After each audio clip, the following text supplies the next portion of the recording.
দ্বিতীয় যে বিষয়টি আমাদের জন্য জানা প্রয়োজন একজন প্রকৃত খাঁটি মুসলমান হওয়ার জন্য, সেটা হচ্ছে আমাদের মানহাজটা শুদ্ধ করতে হবে।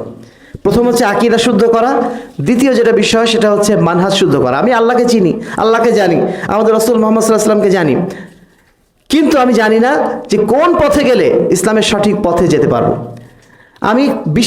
আমার বিশ্বাস এটাই যে ঢাকার বাংলাদেশের রাজধানী এবং সেখানে গেলে আমি ভালো কিছু পাবো, এই চিন্তা নিয়ে আমি বিশ্বাস করে আছি। বিশ্বাসটা ঠিক আছে, কিন্তু বিশ্বাসটা ঠিক করার পরে আমি যে রাস্তাতে চলাফেরা করলাম, যে রাস্তাতে গেলাম, সেই রাস্তাটা হয়ে গেল সিলেটের রাস্তা। আমি কি কখনো ঢাকায় পৌঁছতে পারবো? আমি অনেক বড় একটা গাড়ি ভাড়া করেছি, আমার প্রস্তুতি অনেক ভালো, ঢাকায় যাওয়ার জন্য আমার পুরোপুরি পাক্কা ইরাদা আছে।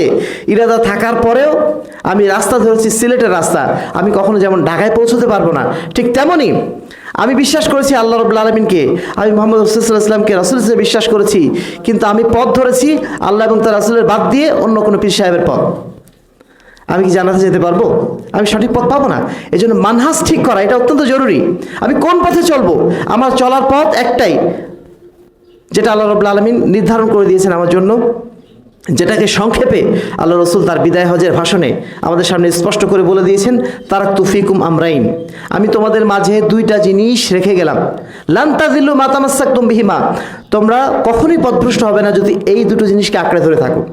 সেই দুটো জিনিস কি? আল্লাহর কিতাব এবং রাসূল সাল্লাল্লাহু আলাইহি ওয়াসাল্লামের সুন্নাত। এটাই হচ্ছে আমাদের চলার পথ, এটাই হচ্ছে আমাদের মানহাজ। আবার এই দুটো জিনিস বোঝার জন্য আবার একটা জিনিস দরকার, যে জিনিসটার নাম হচ্ছে মানহাজুস সালাফ, অর্থাৎ সাহাবীরা যেইভাবে কোরআন এবং হাদিসকে বুঝেছেন সেইভাবে কোরআন এবং হাদিসকে বোঝার নাম হচ্ছে মানহাজুস সালাফ, অনুসরণ করা। কোরআন এবং হাদিসকে আমরা সবাই মানি, যারা আমরা এখানে আছি, যারা বাংলাদেশে 95% মুসলমান যারা এখন শিরকের সাথে জড়িত, বেদাতের সাথে জড়িত, তাদের প্রত্যেকেরই কথা হচ্ছে এই যে আমরা কোরআন এবং হাদিসকে মানি। কিন্তু কোরআন এবং হাদিসকে মানেন তারা কতটুকু? যতটুকু তাদের ইমামদের সাথে কথা মেলে, যতটুকু তাদের পীর সাহেবদের সাথে মেলে, একজন নির্দিষ্ট অনুসরণের ব্যক্তির সাথে মেলে, তারা যতটুকু বলেছেন ততটুকু।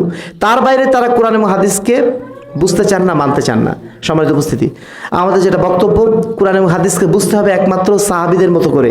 সাহাবীরা যেভাবে বুঝেছেন আমরা সেভাবে বুঝবো।